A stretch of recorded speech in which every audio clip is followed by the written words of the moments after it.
Hello दोस्तों, आज हम लोग पढ़ने वाले हैं सॉल्यूशंस। कहोगे सर कौन सा सॉल्यूशन? सॉल्यूशन ये वो सॉल्यूशन नहीं है जो क्वेश्चन के आंसर्स होते हैं। This solution is a chapter in class 12 chemistry, chapter number 2। आज का जो चैप्टर है ये खास करके हमने पहले भी सुना है। जब आप लोग 9th स्टैंडर्ड में होंगे तो आप लोगों ने सॉल्यूशन के बारे में ज़रूर सुना होगा। इस चैप्टर में हम लोगों को सबसे पहले कंसंट्रेशंस ऑफ सॉल्यूशन पढ़ना है। उसके बाद हम लोगों को solubility of solid in liquid, solubility of gas in liquid, Raoult's law, Henry's law, types of solutions, colligative properties, van't Hoff factor और उसके सिग्निफिकेंस के बारे में जानना है। ये जो वीडियो है ये स्पेशली उन बच्चों के लिए है जो नीट का प्रिपरेशंस कर रहे हैं और 5 से 10 मिनट के अंदर में पूरे चैप्टर का जो इम्पोर्टेंट फार्मूला है उसको इजीली वो लोग मेमोराइज कर सकें। ये वीडियो खास करके उन लोगों के लिए मैं बना रहा हूँ। तो सबसे पहले बच्चों आप लोगों को बताना चाहूँगा what is solution. Solution is a homogeneous mixture of solute and solvent. अब बोलोगे सर क्या सॉल्यूशन दो ही चीज़ के मिलने से होगा? यस डियर स्टूडेंट्स, ऐसा ज़रूरी नहीं है कि दो, उनसे ज़्यादा भी हो सकता है। लेकिन अगर किसी दो ऑब्जेक्ट या दो सब्सटेंस के मिलने से सॉल्यूशन बनता है तो उसको हम लोग बाइनरी सॉल्यूशन कहेंगे। कौन सा सॉल्यूशन कहेंगे? Binary solution. So solution is a homogeneous mixture of two or more pure substances is known as solution. If the constituent of the solution are only 2, then it is called binary. If 3, ternary. If 4, then quaternary, and so on. The solutions names will be. Now, what is solute and what is solvent? A substance that is dissolved in another substance in lesser amount is called solute. As for example, if we are mixing sugar in a water, the sugar contains in a less amount, so sugar is less amount, then it will be known as solute. And if we talk about water, means a substance in which another substance is dissolved in larger amount forming a solution is called solvent. कहने का मतलब अगर हम किसी भी solute और solvent की बात करते हैं किसी सॉल्यूशन में, तो सॉल्यूट जो होगा किसी भी सॉल्यूशन का, ऐसा ज़रूरी नहीं है कि जब हम सॉल्यूशन की बात करते हैं तो एक्वस सॉल्यूशन ही होना चाहिए, मतलब लिक्विड सॉल्यूशन ही होना चाहिए। सॉलिड सॉलिड का भी सॉल्यूशन हो सकता है, सॉलिड लिक्विड का भी सॉल्यूशन हो सकता है, सॉलिड गैस का भी सॉल्यूशन हो सकता है। तो हम लोगों को याद क्या रखना है, सॉल्यूशन के अंदर में जो कम अमाउंट में है उसको हम लोग सॉल्यूट कहेंगे, जो ज़्यादा अमाउंट में है उसको सॉल्वेंट कहेंगे, और दोनों का होमोजीनियस मिक्सचर को हम लोग सॉल्यूशन कहेंगे। सॉल्वेंट हमें बताता है कि सॉल्यूशन का फिजिकल स्टेट कैसा है। So solvent determines the physical state of the solution. अब आ जाइए बच्चों, कितने टाइप्स ऑफ सॉल्यूशंस होते हैं? There are total 9 types of solution. जैसे अगर हम सॉलिड सॉल्वेंट लेते हैं और सॉल्यूट भी सॉलिड लेते हैं तो उसको कहेंगे सॉलिड सॉलिड सॉल्यूशन। मतलब अगर हमारा सॉल्वेंट और सॉल्यूट दोनों सॉलिड है तो उस टाइप के सॉल्यूशंस को हम लोग कौन सा सॉल्यूशन कहेंगे? Solid solid solution.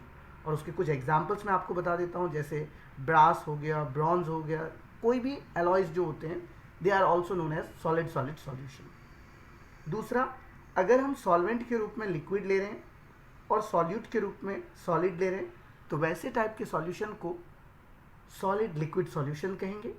इसके कुछ examples, sugar solution, salt solution, urea solution, these all the solutions in water. अगर हम सॉल्यूट के रूप में सॉलिड और सॉल्वेंट के रूप में गैस को लेते हैं तो ऐसे टाइप के सॉल्यूशन को सॉलिड गैस सॉल्यूशन कहेंगे। As for example sublimation of substances like iodine, sublimation of camphor, dot dot dot etc you can say.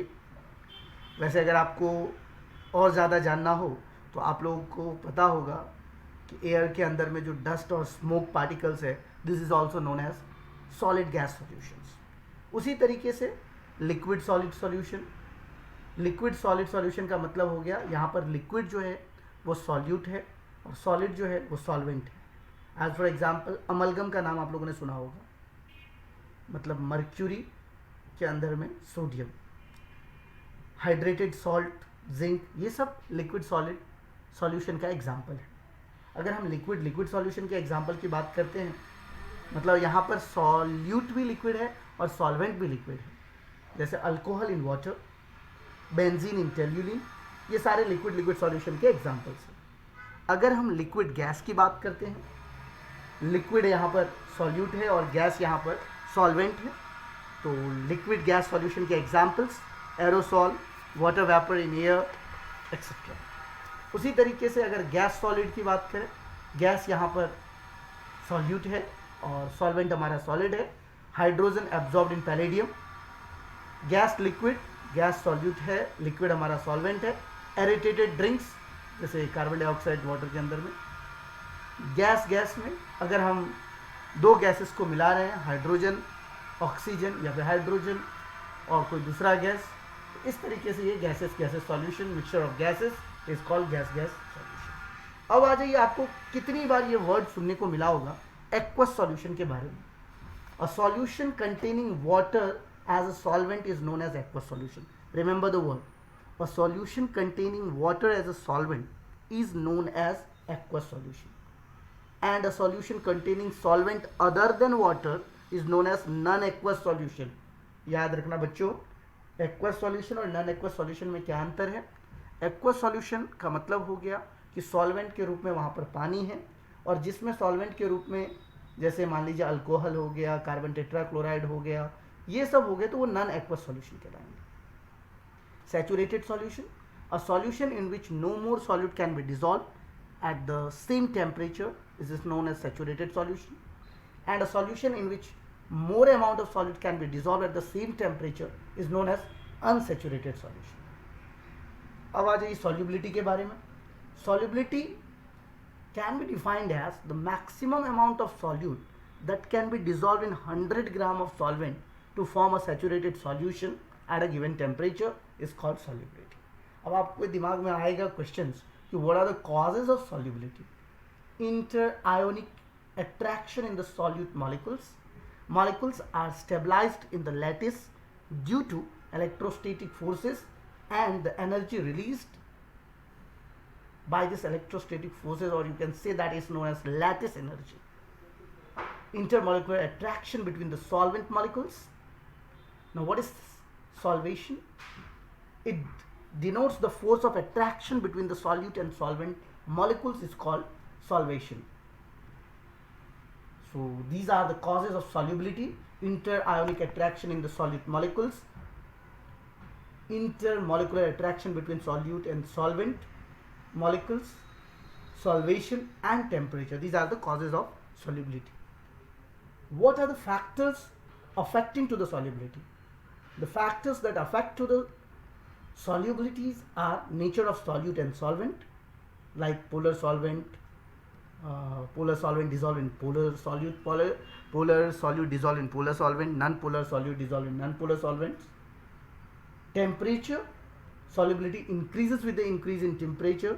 If it is endothermic reaction, it increases for the while it decreases for exothermic reactions.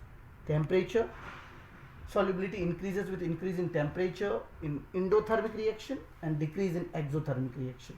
Pressure, solubility of a solid in liquid is not affected by a pressure because solid and liquid cannot be compressed. Hydration energy, it is the amount of energy that released when ions formed by 1 mole of iron get hydrated. It is an exothermic process. So these are the few causes of, or you can say the factors affecting to the solubility. Now let's come expressing the concentration of the solution. The method of expressing the concentration of the solution means the concentration of the solution is the amount of solute present in the given quantity of solute or solvent, and it can be expressed by many terms like mass percentage, that is called W by W, mass of the solute in the solution upon total mass of the solution into 100. Here as it is presented at your screen, mass of the component upon mass of the solution into 100. But if we talk about W by W means mass percentage, इसका मतलब ये होता है कि जब आप किसी भी सॉल्यूशन के अंदर में जो सॉल्यूट को डिसॉल्व कर रहे हो, उस सॉल्यूट का अमाउंट अपॉन टोटल सॉल्यूशन का जितना मास है उसका अमाउंट इंटू 100 करेंगे, तो हम लोगों को मास परसेंटेज यहाँ पर जो आप देख रहे हो small W and capital W, ये स्मॉल डब्ल्यू हो गया कि सॉल्यूट का कितना वजन है और सॉल्यूशन का कितना वजन है, उसको जब हम 100 से मल्टीप्लाई करते हैं तो हम लोग को मास परसेंटेज मिलता है। उसी तरीके से अगर हम वॉल्यूम परसेंटेज की बात करें तो it is defined as the volume of solute dissolve per 100 ml of solution. इसका मतलब ये हुआ कि volume of solute upon total volume of solution into 100। Mass by volume percentage की अगर हम बात करें, it is defined as mass of solute dissolve per 100 ml of solution. It is commonly used in medicine, pharmacy also, that's called mass by volume percentage. So mass by volume percentage of solute is equal to mass of solute by volume of solution into 100. एक आता है parts per million, number of the parts of the component upon total number of parts of all the component of the solution into 10 to the power 6, that's called parts per million. It can be defined as the parts of the component per million, parts of the solution. It is used to express the concentrations of the solute present in trace quantities. अब आ जाइए, अगर हम बात करते हैं मास to mass ppm का, तो mass of the component upon total mass of the solution into 10 to the power 6। Volume to volume ppm की बात करें तो volume of a component by total volume of solution into 10 to the power 6। Mass to volume की बात करें ppm के लिए, mass of the component upon volume of the solution into 10⁻⁶। अब आ जाइए मोल फ्रैक्शन। ये वर्ड तो आप लोगों ने पहले भी सुना होगा क्लास 11 में, चैप्टर नंबर 1 में। मोल फ्रैक्शन का मतलब होता है it is the ratio of the number of moles of a particular component to the total number of moles of all the component. As for example, अगर हम बात करें mole fraction of component A, दो हम लोग ले रहे हैं, दो मोल्स है Na और Nb, और अगर हम एक कंपोनेंट का मोल फ्रैक्शन निकाल रहे हैं तो XA is equal to Na by Na plus NB। उसी तरह से XB is equal to NB by Na plus NB। एक कंपोनेंट के लिए जो भी कंपोनेंट का मोल फ्रैक्शन हम निकाल रहे हैं उसको हम लोग ऊपर में लेंगे upon total number of moles of all the fractions, सबको सम करेंगे तो हम लोगों को उस पर्टिकुलर एलिमेंट का नंबर ऑफ मोल्स के साथ मोल फ्रैक्शन भी मिल जाएगा। और अगर हम बात करें कि सारे जितने भी हमारे पास नंबर ऑफ मोल्स निकले हैं या मोल फ्रैक्शन निकले हैं, सबका अगर हम सम करेंगे तो उसकी वैल्यू 1 आएगी।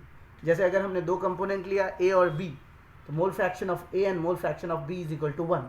अगर आपने किसी एक का निकाल दिया, मोल फ्रैक्शन ऑफ A आपने निकाल दिया, तो mole fraction of B easily निकल जाएगा, 1 minus mole fraction of A, right.